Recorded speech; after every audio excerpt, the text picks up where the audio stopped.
స్త్రీ వశీకరణం కానీ పురుష వశీకరణం, ఈ రెండు వశీకరణాలు స్త్రీ కానీ పురుషుడు కానీ వర్తిస్తాయి. మనం చెప్పిన మాట వినకపోయినా మన దగ్గరికి వచ్చే విధంగా, మనం మాటకి గౌరవించే విధంగా, మనం రమ్మంటే రావాలి, పొమ్మంటే పోవాలి, కూర్చుంటే కూర్చోవాలి, లెమ్మంటే లేవాలి, మనం చెప్పిన మాట గౌరవించి మనం పెళ్లి చేసుకోవాలనే విధంగా కూడా స్త్రీ వశీకరణ కానీ పురుష వశీకరణం కానీ ఉంటుందమ్మా.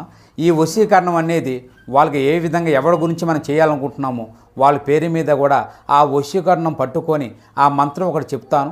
ఆ మంత్రం మీరు జపించగలిగారంటే, ఆ వశీకరణం పట్టుకొని ఆ మంత్రం జపిస్తే 11 రోజుల్లో ఆ వ్యక్తి, నువ్వు ప్రేమించిన వ్యక్తి కానీ, అమ్మాయి కానీ, అబ్బాయి కానీ 11 రోజులు మీ దగ్గరికి వచ్చేది ఖచ్చితంగా గ్యారెంటీగా జరుగుతుంది. జాతకులు, మీ యొక్క జీవితం అంధకారం అయ్యేటటువంటి ప్రమాదం ఒక సంఘటన రూపంలో రాబోతుంది. మీరు తప్పక జాగ్రత్తలు పాటించండి. లేకుంటే కలిగే నష్టాన్ని పూరించడం ఎవ్వరి తరము కాదు. కష్టమే కాదు, నష్టమే కాదు, మీ మనసు ఇక అలసిపోతుంది. ఏం జరగబోతుందో వీడియోలో తెలుసుకుందాము. వీడియో నచ్చితే తప్పకుండా ఒక చిన్న లైక్ చేసి మమ్మల్ని సపోర్ట్ చేయండి. ఇక ఆలస్యం లేకుండా వీడియోలోకి వచ్చేద్దాం. ఈ రోజున ఆలోచించి ఆచితూచి జాగ్రత్తలు తీసుకోండి. లేకపోతే మీ వల్ల మీ ఇరువురికి కూడా నష్టం జరగబోతుంది. అంటే మీకు అలాగే మీ ఎదుటి వారికి కూడా నష్టం జరుగుతుంది. మీ వల్ల నష్టం కలగబోతున్న వారు ఎవరు, ఏం జరగబోతుంది, ఇరువురికి ఏ విధమైన కష్ట సమయం ఇది అనేది తెలుసుకుందాము. వీరు చాలా మంచి మనస్సుతోనే ఆలోచిస్తారు. ఎదుటి వారికి మంచి చేయాలనుకుంటారు. వారి ఆపద వీరి ఆపదగానే భావిస్తారు.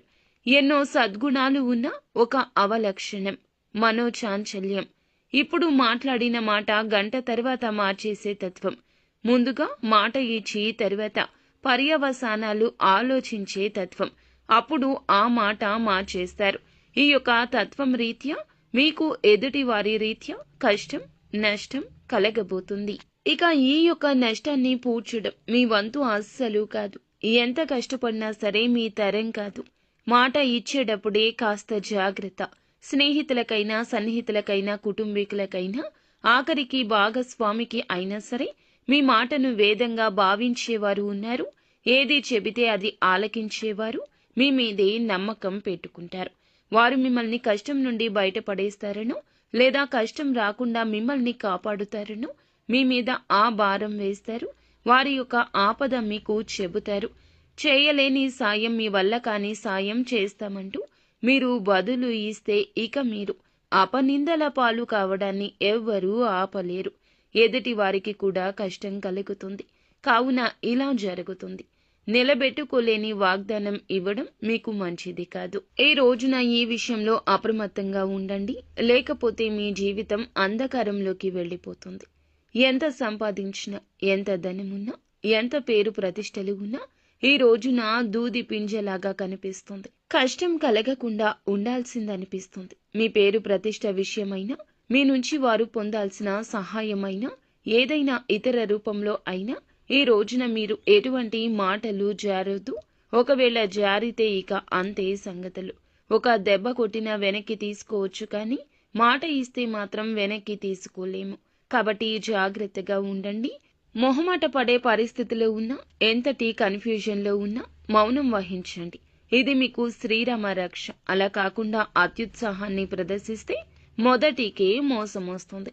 కాబట్టి ఈ రోజు ఇద్దరికి, అంటే మీకు, ఎదుటి వారికి నష్టం కలుగుతుంది.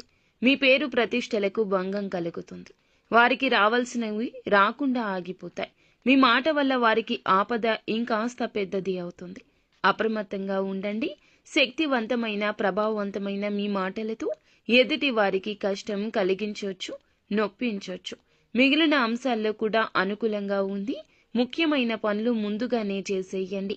ప్రభుత్వ పనులు స్నేహితుల సహకారంతో పరిష్కరిస్తారు. యువత కెరియర్పై దృష్టి పెడతారు. విజయాలు సాధించే దిశగా అడుగులేస్తారు. అనునిత్యం సుబ్రహ్మణ్యేశ్వర స్వామి